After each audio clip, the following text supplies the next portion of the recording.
Dear viewers, you are warmly welcome in this lecture. Kindly subscribe this channel and also press the bell icon below so that you could be notified about any new video from Biology Guardian. Thank you.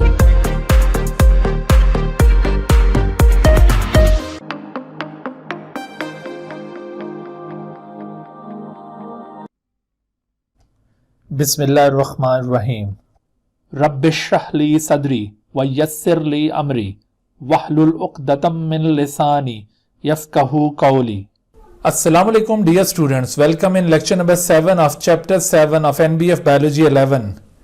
And today we are going to discuss the general characters of fungi. In general characters of fungi, today we will discuss about the taxonomic status or status of fungi as separate kingdom. General characters of fungi. आज के lecture में हम kingdom fungi के general characters के बारे में discuss करेंगे। Kingdom fungi का आगाज़ होता है यहाँ से। असल में ये जो चैप्टर हम इस वक्त डिस्कस कर रहे हैं प्रोटिस्ट एंड फंजाई, तो इस चैप्टर के अंदर दो अलग अलग किंगडम्स को डिस्कस किया गया है। प्रोटिस्टा एक सेपरेट किंगडम है, आप इससे पहले इसके लेक्चर्स ले चुके हैं, और उसके बाद अब हम आगे फंजाई किंगडम के बारे में डिस्कस करने जा रहे हैं।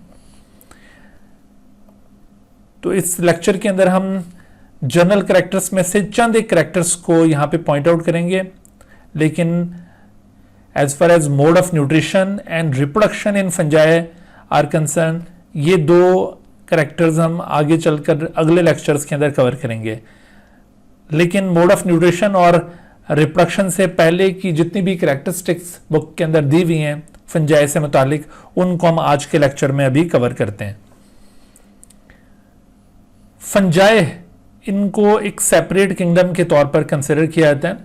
दरअसल ये किंगडम ऐसे ऑर्गेनिजम्स के ऊपर मुश्तमिल है जो कि यूकैरियोटिक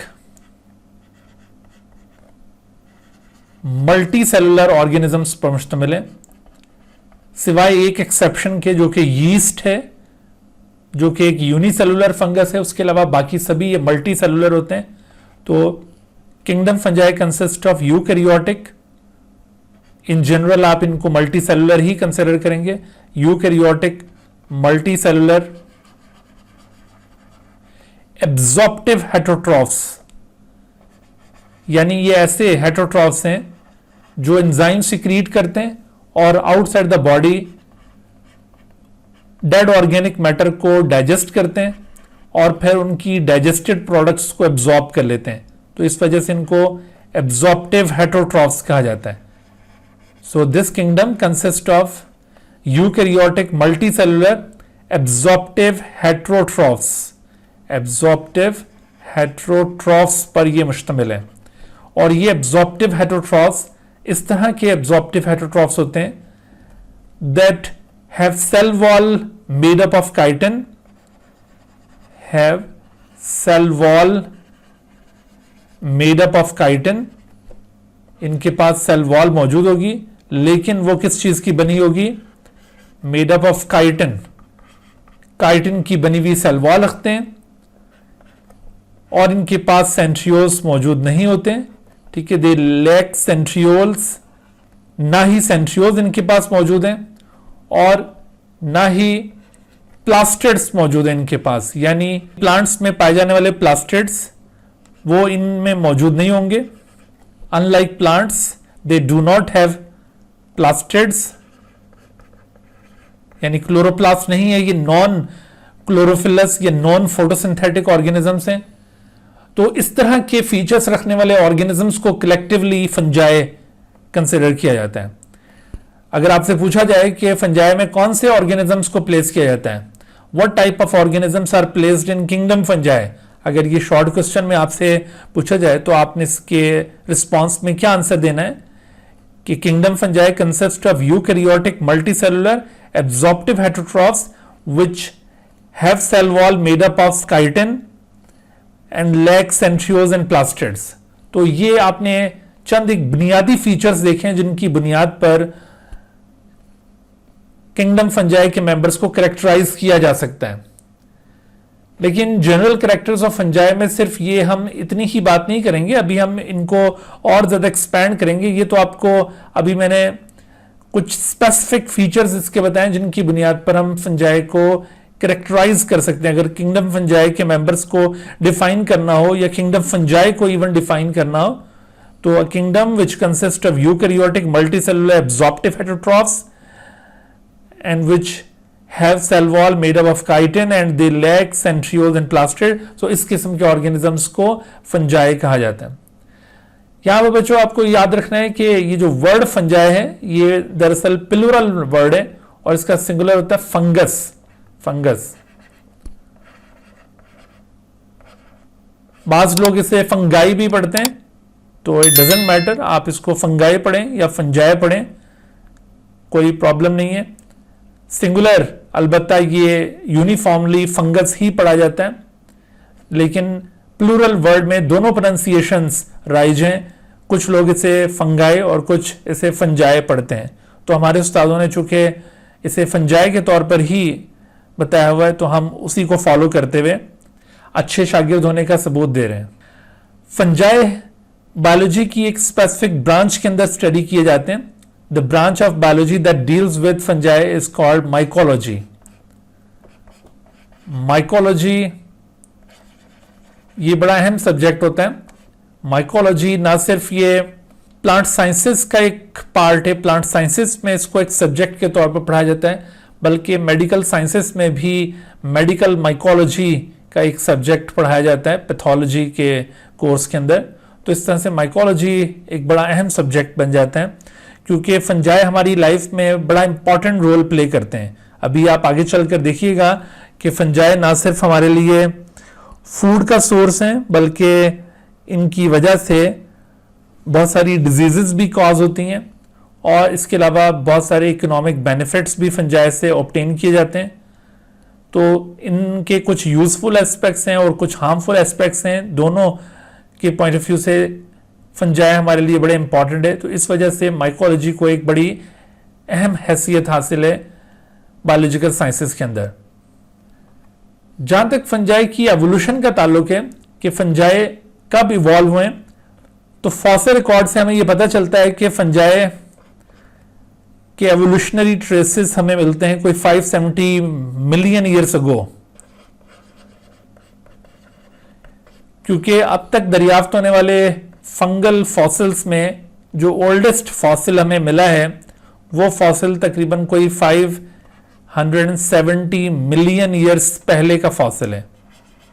सो इस बुनियाद पर यह बिलीव किया जाता है कि शायद fungi 570 million years ago evolve हुए होंगे अर्थ के ऊपर, लेकिन एग्जैक्टली किस ग्रुप से ये इवॉल्व हुए ये कहना थोड़ा सा मुश्किल है, इसको अभी तक पिन पॉइंट नहीं किया जा सका। लेकिन ज्यादातर बायोलॉजिस्ट इस बात पर एग्रीड हैं कि फंजाई रेड एल्जी से इवॉल्व हुए होंगे। They might have evolve from red algae. ये क्यों ऐसा समझा जाता है, रेड एल्जी से इनका एवोल्यूशन क्यों माना जाता है, तो उसकी एक वजह यह बताई जाती है कि असल में फंजाई भी पूरी लाइफ साइकिल में कोई फ्लैजिलेटेड सेल्स शो नहीं करते। इनमें किसी भी सेल में फ्लैजिला नहीं बनते, फ्लैजिला बिल्कुल सिरे से एब्सेंट होते हैं फंजाई के सेल्स में। और बिल्कुल इसी तरह से रेड एल्जी भी अपनी लाइफ साइकिल के दौरान फ्लैजिला शो नहीं करते, हालांकि बाकी एल्जी में फ्लैजिला पाए जाते हैं। हम अभी इसी चैप्टर में एल्जी वाले केस में डिस्कस कर चुके हैं। तो due to the lack of flagella in red algae and fungi, it is assumed that it is supposed that fungi have been evolved from red algae. अगरचे ये बिल्कुल कंफर्म नहीं है, बस इस एविडेंस की बुनियाद पर, इस ऑब्जर्वेशन की बुनियाद पर यह राय कायम की गई है कि फंजाई का evolution 570 million years ago red algae से हुआ होगा, क्योंकि एल्जी की जो एवोल्यूशनरी हिस्ट्री है वो फंजाई से ज्यादा पुरानी है। तो फंजाई के बारे में ये बिलीव किया जा रहा है कि ये शायद एल्जी के एक ग्रुप से, जिसे रेड एल्जी कहा जाता है, वहां से ये इवॉल्व हुए होंगे। बहरहाल ये एल्गी से बिल्कुल डिफरेंट है। एल्गी फोटोसिंथेटिक ऑर्गेनिजम्स होते हैं, आप ऑलरेडी पढ़ चुके हैं, और ये नॉन फोटोसिंथेटिक हैं, अभी आपको पता चल जाएगा। जैसे अभी मैंने आपको ब्रीफली बताया, तो अभी और मजीद आगे इसके करैक्टर्स में आप जान लेंगे कि फंजाई किस तरह के ऑर्गेनिजम्स हैं और ये किस तरह से एल्गी से डिफरेंट है। जनरल कैरेक्टर्स ऑफ फंजाई में सबसे पहले हम बात करेंगे यहां पर टैक्सोनॉमिक स्टेटस ऑफ फंजाई की। Taxonomic status of fungi, taxonomic status of fungi से यहां पर मतलब यह है कि fungi as separate kingdom, status of fungi as separate kingdom, इसको आप यूं भी कह सकते हैं कि फंजाई एज सेपरेट किंगडम, यानी इस टॉपिक के अंदर हम इस चीज को डिस्कस करेंगे कि why should we place fungi in a separate kingdom, इनको प्लांट किंगडम में या एनिमल किंगडम में क्यों नहीं प्लेस किया जा सकता, या फिर हम यहां पर इस बात को भी हाईलाइट करेंगे कि how fungi are different from other kingdoms, therefore they should be placed in separate kingdom. तो ये इस तरह से हम बाकी ऑर्गेनिजम्स के साथ फंजाई को कंपेयर करके इस बात को जस्टिफाई करेंगे कि फंजाई एक सेपरेट किंगडम का स्टेटस रखते हैं, इनको सेपरेट किंगडम में होना चाहिए। एक बात आप ये याद रखिए कि फंजाई बहुत अरसे तक ये प्लांट किंगडम का पार्ट रहे हैं, और फंजाई को पहली बार सेपरेट किंगडम के तौर पर रिकग्नाइज किया था रॉबर्ट विटेकर ने इन 1969, जब 5 किंगडम सिस्टम ऑफ क्लासिफिकेशन आया। 5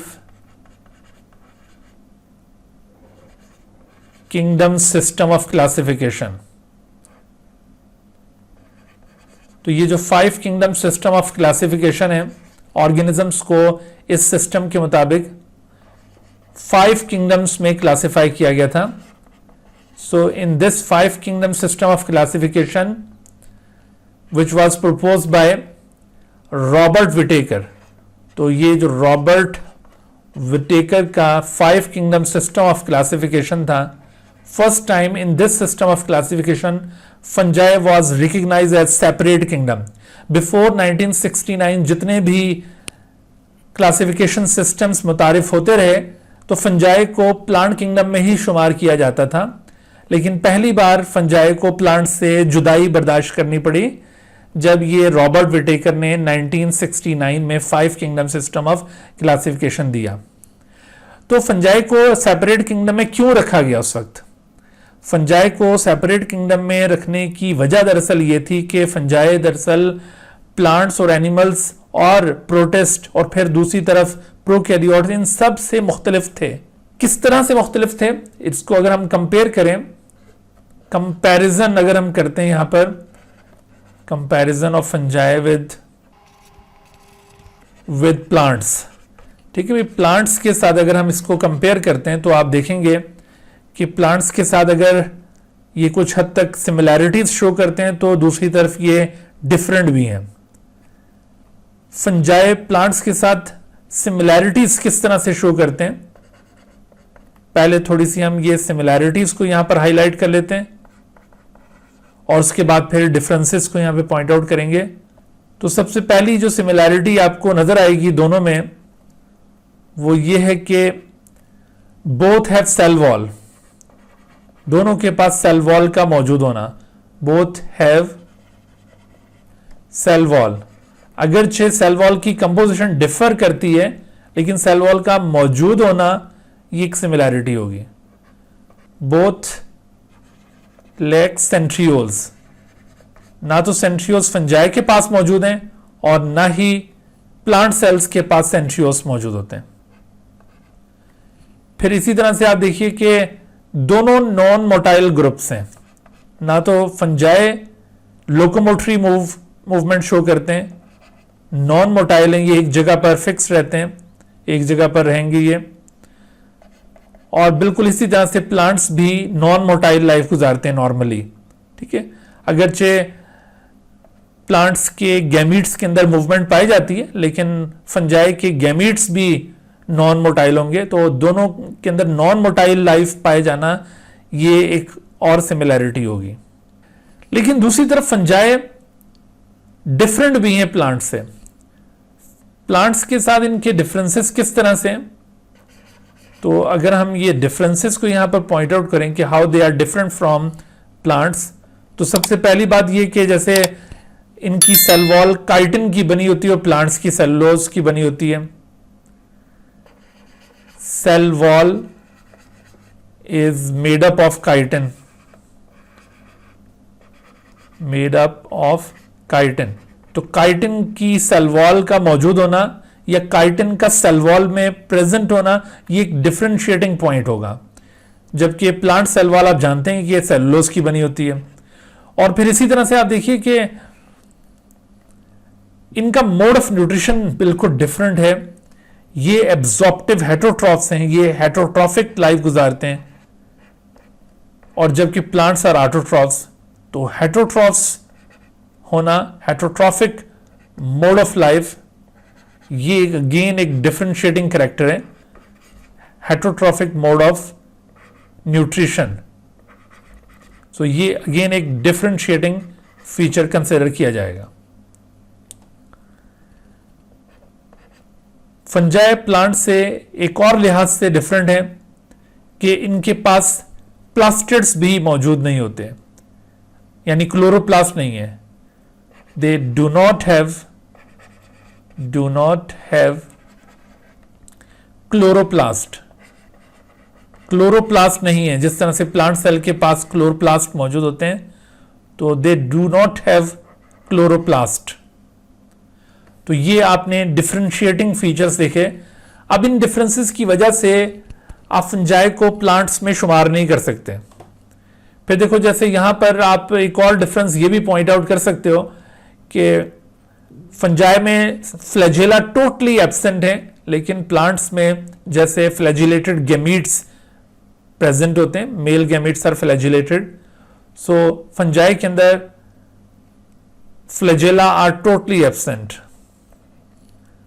डू नॉट हैव फ्लैजेला। ठीक है, फ्लैजेला इनके पास बिल्कुल नहीं होते। सो ये भी एक डिफरेंशिएटिंग कैरेक्टर हो जाएगा। सो आपने देखा कि हमने comparison of fungi with plants में इनकी प्लांट्स के साथ रिलेशनशिप को ऑब्जर्व किया है।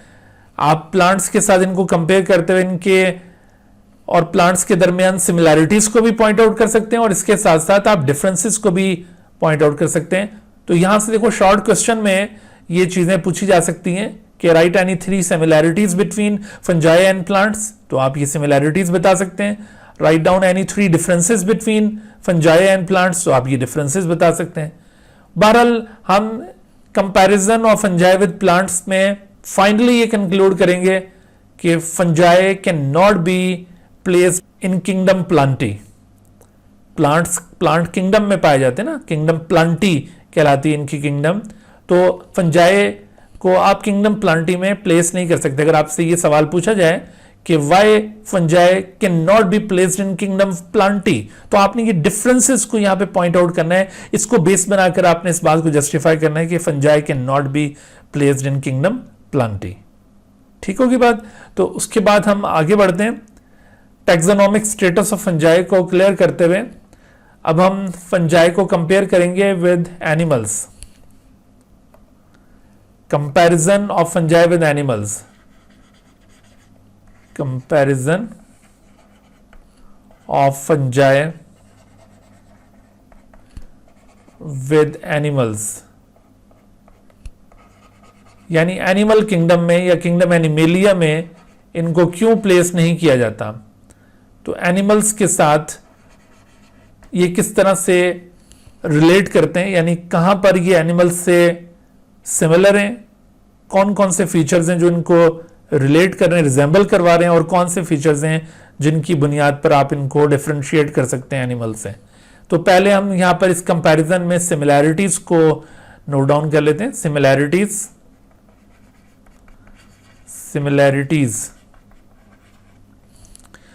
अभी जैसे आपने ये प्लांट्स के साथ जो इनके डिफरेंसेस मुलाहिजा किए थे ना, तो दरअसल ये डिफरेंसेस ही इनकी सिमिलैरिटीज कहलाएंगी एनिमल्स के साथ। जैसे यहां पर आपने देखा कि cell wall is made up of chitin, तो ये जो काइटिन की प्रेजेंस है फंजाई के अंदर, ये एक सिमिलर फीचर होगा, द प्रेजेंस ऑफ काइटिन, क्योंकि एनिमल्स के अंदर भी काइटिन पाया जाता है। एनिमल्स का एक ग्रुप आपने पढ़ा होगा आर्थ्रोपोड्स, तो आर्थ्रोपोड्स के एक्सोस्केलेटन के अंदर काइटिन मौजूद होता है। तो प्रेजेंस ऑफ काइटिन, अगरचे यहां पर सेल वॉल में और वहां पर एक्सोस्केलेटन में, but presence of chitin, chitin का मौजूद होना, ये एक सिमिलर फीचर होगा दोनों में। फिर इसी तरह से आपने यहां पर एक और डिफरेंस नोट किया था प्लांट्स के साथ, ये हेट्रोट्रॉफिक मोड ऑफ न्यूट्रिशन की वजह से डिफरेंशिएट हो रहे थे, लेकिन दूसरी तरफ ये हेट्रोट्रॉफिक मोड ऑफ न्यूट्रिशन रखने की वजह से प्लांट्स के साथ सिमिलर होंगे। तो हेट्रोट्रॉफिक, क्योंकि प्लांट्स भी हेट्रोट्रॉफ्स होते हैं, अगरचे इन दोनों का हेट्रोट्रॉफिक मोड फर्दर डिफर करता है, लेकिन हेट्रोट्रॉफ्स होना ये एक सिमिलर फीचर होगा। So both are heterotrophs, so heterotrophic mode of nutrition, अगरचे फर्दर इस हेट्रोट्रॉफिक मोड में डिफरेंस पाया जाता है, लेकिन दोनों हेट्रोट्रॉफिक ग्रुप से बिलोंग करते हैं। बोथ आर हेट्रोट्रॉफ्स, हेट्रोट्रॉफ्स का मतलब है कि दोनों ऑर्गेनिक मैटर से ऑर्गेनिक फूड प्रिपेयर करते हैं, ये अपने ऑर्गेनिक कंपाउंड्स बनाने के लिए ऑर्गेनिक सोर्स को यूज करते हैं। They are not capable to synthesize their organic compounds from inorganic sources, इनको organic sources चाहिए होते हैं, तो ये heterotrophic mode of nutrition show करते हैं like animals। फिर इसी तरह से आप देखिए कि इनमें मजीद अगर हम सिमिलैरिटी देखें एनिमल्स के साथ, जो चीज इनको रिलेट करती है वो है presence of glycogen, presence of glycogen as storage carbohydrate. Glycogen आपने यकीनन बायोमॉलिक्यूल्स में पढ़ा होगा कि ये एनिमल कार्बोहाइड्रेट है, तो ये एनिमल कार्बोहाइड्रेट यहां पर भी पाया जाता है। ग्लाइकोजन एज स्टोरेज कार्बोहाइड्रेट ये इनके अंदर मौजूद होता है, स्टोरेज कार्बोहाइड्रेट, यानी फंजाई ने अगर कोई एक्स्ट्रा कार्बोहाइड्रेट स्टोर करने हो तो वो स्टार्च के बजाय ग्लाइकोजन की फॉर्म में स्टोर होते हैं, तो स्टोरेज कार्बोहाइड्रेट। सो आपने ये सिमिलैरिटीज देखी फंजाई की एनिमल्स के साथ। अब एनिमल्स के साथ इनके अगर हम डिफरेंसेस को यहां पे पॉइंट आउट करें, जिससे ये बात जस्टिफाई होगी कि fungi can not be placed in kingdom animalia, तो वो डिफरेंसेस क्या हैं? तो इन डिफरेंसेस में जैसे सरेफेरिस्ट है कि इनके पास सेल वॉल मौजूद होती है, जबकि एनिमल सेल्स के पास सेल वॉल नहीं है। यानी जो फीचर्स अभी आपने यहां पर नोट किए थे कि जो फीचर्स फंजाई को प्लांट्स के साथ रिजेंबल करवा रहे थे, वही फीचर्स दरअसल फंजाई को एनिमल से डिफरेंशिएट करने के लिए यूज हो सकते हैं। जैसे यहां पर हमने लिखा था कि बोथ हैव सेल वॉल, यानी हम इस चीज को यहां पर डिफरेंस की फॉर्म में बताएंगे कि एनिमल्स के साथ ये इनका डिफरेंस है कि प्रेजेंस ऑफ सेल वॉल ये डिफरेंशिएटिंग फीचर है, प्रेजेंस ऑफ सेल वॉल, कि इनके पास सेल वॉल मौजूद है जबकि एनिमल सेल के पास सेल वॉल मौजूद नहीं होती। फिर इसी तरह से आप देखिए कि यहां पर अभी आपको बताया था कि दे लैक सेंट्रियोल्स, तो सेंट्रियोल्स का ना होना ये अगेन एनिमल्स के साथ इनका डिफरेंशिएटिंग कैरेक्टर हो गया। दे लैक सेंट्रियोल्स, ठीक है भाई, सेंट्रियोल्स का एब्सेंट होना ये एनिमल्स के साथ इनका डिफरेंशिएटिंग कैरेक्टर हो जाएगा। फिर आपको यहां पर एक और सिमिलैरिटी प्लांट्स के साथ मेंशन की थी कि ये नॉन मोटाइल होते हैं, जबकि आपको पता है कि एनिमल्स मोटाइल होते हैं। तो non motile lifestyle, non motile lifestyle, और बल्कि आप यहां पर यह भी मेंशन कर सकते हैं कि they do not have flagella, जबकि एनिमल सेल्स के पास फ्लैजेला पाए जाते हैं। डू नॉट हैव फ्लैजेला, इनके पास फ्लैजेला बिल्कुल नहीं होंगे, लेकिन एनिमल सेल्स के पास फ्लैजेला पाए जाते हैं। तो अब आप देखिए कि ये डिफरेंसेस हैं, यानी आपने यहाँ पे बस ये केयरफुल रहना है कि प्लांट्स के साथ जो इनकी सिमिलैरिटीज थी वो एनिमल्स के साथ इनके डिफरेंसेस होंगे, और प्लांट्स के साथ जो इनके डिफरेंसेस थे वो एनिमल्स के साथ इनकी सिमिलैरिटीज कहलाएंगी। तो यूं आपने फंजाई को एनिमल्स के साथ कंपेयर किया, और हम इस कंपैरिजन से ये नतीजा अखज कर सकते हैं, ये कंक्लूड कर सकते हैं कि fungi can not be placed in kingdom animalia. जाहिर है कि अगर ये फंजाई एनिमल से डिफरेंस शो ना कर रहे होते तो फिर इनको हम एनिमल्स के साथ प्लेस करते, लेकिन चूंकि ये काफ़ी सारे डिफरेंसेस शो कर रहे हैं तो इस वजह से हम यहाँ पे कंक्लूड करेंगे कि fungi can not be placed in kingdom animalia. ठीक है जी, एनिमल से इनको सेपरेट कर दिया गया। ठीक है भाई, आपको बात समझ में आ रही है कि हमने असल में क्या डिस्कस करना है? टैक्सोनॉमिक स्टेटस ऑफ फंजाई, यानी क्लासिफिकेशन सिस्टम के अंदर फंजाई की पोजीशन क्या है। तो फंजाई को एक सेपरेट किंगडम के तौर पर हम कंसिडर कर रहे हैं, और हम यहां पर इस बात को जस्टिफाई करने के लिए इसे कंपेयर कर रहे हैं प्लांट्स के साथ, जो कि एक बड़ा ग्रुप है ऑर्गेनिजम्स का, और एक अलग किंगडम से इनका ताल्लुक है, किंगडम प्लांटी उसे कहते हैं। और फिर इसी तरह से हमने इनको कंपेयर किया है एनिमल्स के साथ, ये भी एक बहुत बड़ा ग्रुप है ऑर्गेनिजम्स का, किंगडम एनिमेलिया इनके किंगडम को कहा जाता है। तो इस तरह से हमने इन फंजाई के मुतालिक ये जस्टिफिकेशन दी है कि फंजाई ना तो प्लांट्स के साथ प्लेस हो सकते हैं प्लांटी किंगडम में, और ना ये एनिमल्स के साथ प्लेस हो सकते हैं एनिमेलिया में। तो क्या फंजाई प्रोटिस्ट्स के साथ रिलेट करते हैं? अगर हम प्रोटिस्ट्स के साथ इनको कंपेयर करें तो कंपैरिजन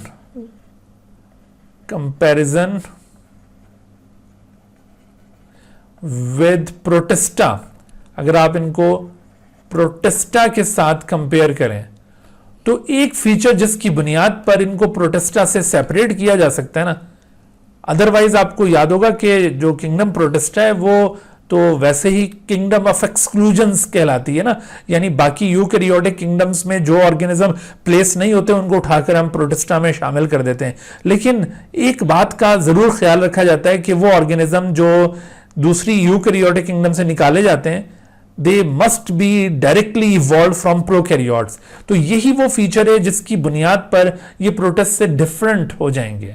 ठीक है, यहां पर हम इनकी सिमिलैरिटीज को प्रोटिस्ट के साथ कंपेयर नहीं कर रहे, क्योंकि सिमिलैरिटीज तो बहुत सारी निकल आएंगी।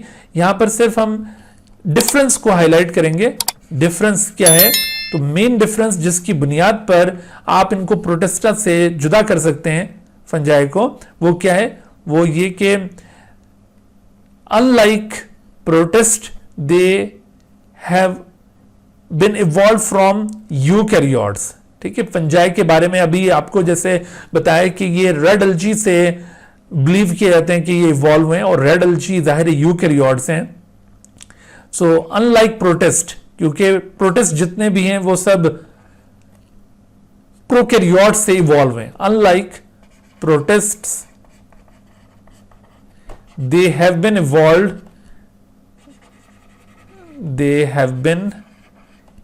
evolved from eukaryotes, जबकि प्रोटिस्टा किंगडम के मेंबर्स दरअसल प्रोकैरियोटिक ओरिजिन रखते हैं। तो इस बुनियाद पर आप इनको प्रोटिस्टा से डिफरेंशिएट कर सकते हैं। अदरवाइज बाकी और कई फीचर्स प्रोटिस्टा से इनके मैच कर सकते हैं। तो हम यहां पर इस फीचर की बुनियाद पर यह जस्टिफिकेशन दे सकते हैं कि fungi can not be placed in kingdom protista. और आखिर में हम इनको कंपेयर कर लेते हैं किंगडम मोनेरा के साथ। तो किंगडम मोनेरा के साथ ये सीधे सीधे डिफरेंट हो जाते हैं, क्योंकि मोनेरा किंगडम के सभी मेंबर्स प्रोकैरियोट्स हैं और ये यूकैरियोट्स हैं। इस वजह से मोनेरा में तो इनको बिल्कुल प्लेस किया ही नहीं जा सकता। तो आपने देखा कि हमने बाकी तमाम किंगडम्स के साथ इनको कंपेयर करते हुए इस बात को जस्टिफाई किया है कि ये एक अलग किंगडम में होने चाहिए। और फिर देखो फंजाई में कुछ ऐसे फीचर्स भी पाए जाते हैं जो कि दूसरे किसी भी ग्रुप ऑफ ऑर्गेनिजम्स में मौजूद नहीं है। तो उन यूनिक फीचर्स में जो आपको किसी दूसरे ग्रुप में नहीं मिलेंगे, उन यूनिक फीचर्स में आप यहाँ पर जिक्र कर सकते हैं न्यूक्लियर माइटोसिस का एक स्पेसिफिक फीचर यहाँ पर पाया जाता है जो किसी दूसरी किंगडम में आपको नज़र नहीं आएगा. This is known as nuclear mitosis. Nuclear mitosis ये एक खास किस्म का माइटोसिस इवेंट है. माइटोसिस आप जानते हैं कि ये एक ऐसी सेल डिवीजन होती है जिसमें नंबर ऑफ क्रोमोसोम सेम रहता है. लेकिन आमतौर पर जो माइटोसिस का प्रोसेस परफॉर्म होता है सेल्स में, उसमें ऐसा होता है कि ड्यूरिंग माइटोसिस न्यूक्लियस के बाहर साइटोप्लाज्म में एक स्पिंडल शेप स्ट्रक्चर वजूद में आता है और उसके बाद फिर न्यूक्लियर मेम्ब्रेन गायब हो जाती है और इस स्पिंडल शेप स्ट्रक्चर के फाइबर्स के साथ फिर क्रोमोसोम्स अलाइन करते हैं और इस तरह से फिर उनकी सेपरेशन होती है. तो यूँ नॉर्मली इस तरह का माइटोटिक इवेंट आमतौर पर ऑर्गेनिजम्स में पाया जाता है. लेकिन न्यूक्लियर माइटोसिस एक ऐसा प्रोसेस है जिसमें with in the nuclear envelope, ये जो न्यूक्लियर एनवेलप है ये रप्चर नहीं होगी ड्यूरिंग सेल डिवीजन, बल्कि इसके अंदर ही स्पिंडल फॉर्मेशन होगी. इसके अंदर ही यहाँ पर माइक्रोट्यूब्यूल्स अरेंज होकर ये स्पिंडल लाइक स्ट्रक्चर फॉर्म करेंगे और उसके बाद फिर क्रोमोसोम्स की डिस्ट्रीब्यूशन होगी और क्रोमोसोम की डिस्ट्रीब्यूशन के बाद फिर ये न्यूक्लियर एनवेलप दरमियान से इस तरह से कट जाती है और 2 daughter nuclei are produced in the same cytoplasm. जबकि नॉर्मली माइटोसिस में क्या हो रहा है, नॉर्मली माइटोसिस में आप देखते हैं कि स्पिंडल शेप फिब्रस स्ट्रक्चर ये न्यूक्लियस से बाहर साइटोप्लाज्म में वजूद में आ रहा है, जबकि यहाँ पर with in the nuclear membrane ये इस तरह का स्ट्रक्चर बनता है और क्रोमोसोम को डिस्ट्रीब्यूट करवाता है. So this kind of mitosis is called nuclear mitosis. तो आप इसको कैसे डिफाइन करेंगे, what is nuclear mitosis?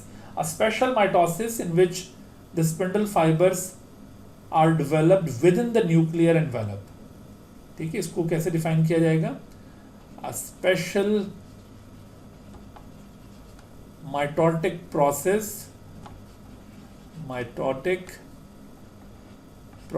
in which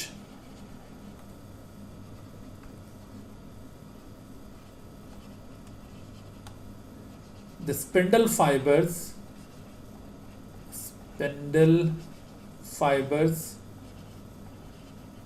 are developed within the nuclear envelope.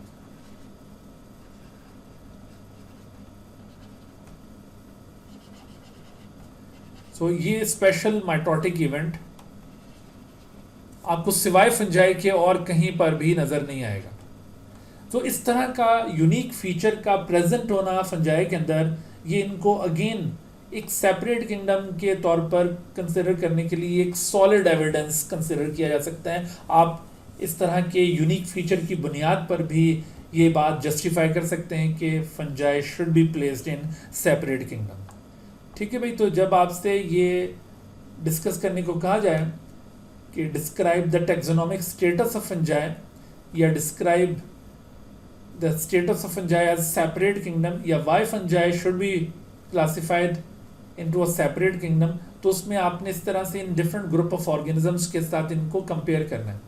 अगर ये बात शॉर्ट क्वेश्चन में पूछ ली जाए तो आपने इसमें बस टू द पॉइंट आंसर देना है, उसमें आपने बहुत ज़्यादा डिटेल में नहीं जाना. यहाँ तो आपको मैंने कंपैरिजन में सिमिलैरिटीज़ भी साथ साथ बताई और डिफरेंसेस भी, तो आपको यहाँ पर सिमिलैरिटीज़ बताने की ज़रूरत नहीं है. आप एक एक डिफरेंस हर एक किंगडम के साथ मेंशन करके इस बात को जस्टिफाई कर सकते हो कि fungi should be placed in separate kingdom. क्योंकि शॉर्ट क्वेश्चन की डिमांड ये होती है कि कम से कम 3 पॉइंट हो, तो आप इस तरह से एक डिफरेंस इनका प्लांट्स के साथ शो कर दें, एक डिफरेंस इनका एनिमल्स के साथ शो कर दें, इसी तरह से एक डिफरेंस इनका प्रोटिस्टा और प्रोकैरियोट्स के साथ शो कर दें, और ये जो यूनिक फीचर था ये भी आप चाहें तो पॉइंट आउट कर सकते हैं. और इस तरह से यूँ 3 से 4 पॉइंट के अंदर आप इस बात को जस्टिफाई कर सकते हैं कि kingdom fungi should be placed in separate kingdom, या द ऑर्गेनिजम्स ऑफ फंजाई